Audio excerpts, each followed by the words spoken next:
Bonjour, Fabien Expilly, votre professeur de négociation chez DigiSchool. Nous allons aujourd'hui voir la première partie du cours sur le responsable des ventes.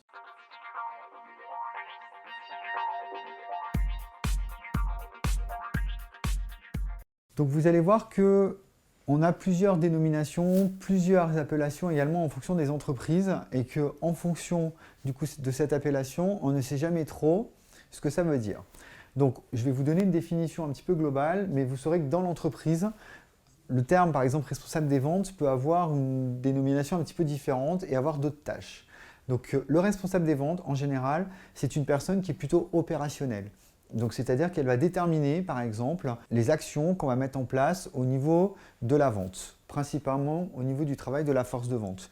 Il va organiser, donc c'est-à-dire qu'il va organiser les différents secteurs géographiques sur lesquels on va travailler et puis il va mettre en place ce qu'on appelle un plan de vente.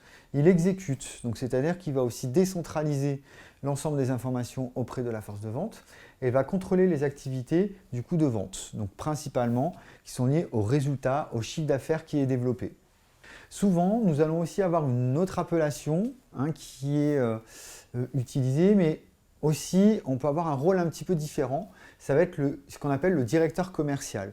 Donc le directeur commercial, lui, il est au-dessus du responsable des ventes et c'est quelqu'un en général qui est beaucoup plus stratégique.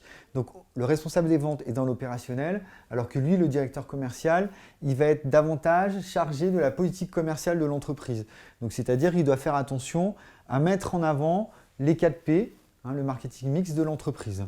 Il définit les axes principaux et c'est le responsable de la réussite de la politique commerciale de l'entreprise. Donc c'est-à-dire qu'il doit décliner l'information auprès du responsable des ventes ou du responsable commercial.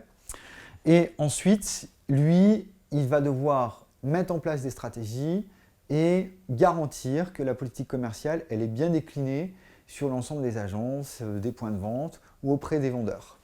Ensuite, nous allons aussi avoir un niveau qui peut être un niveau intermédiaire, qui est le directeur des ventes. Donc lui, il est responsable de la mise en œuvre de la politique commerciale, mais simplement au niveau de la vente. Donc c'est-à-dire qu'il va mettre en place une politique efficace de la distribution. Le directeur commercial, par exemple, lui, il va s'occuper de la vente, mais il va aussi s'occuper du marketing. Alors que le directeur des ventes, lui, il va s'occuper que de la partie vente. Et du coup, le responsable des ventes, il est en dessous du directeur des ventes.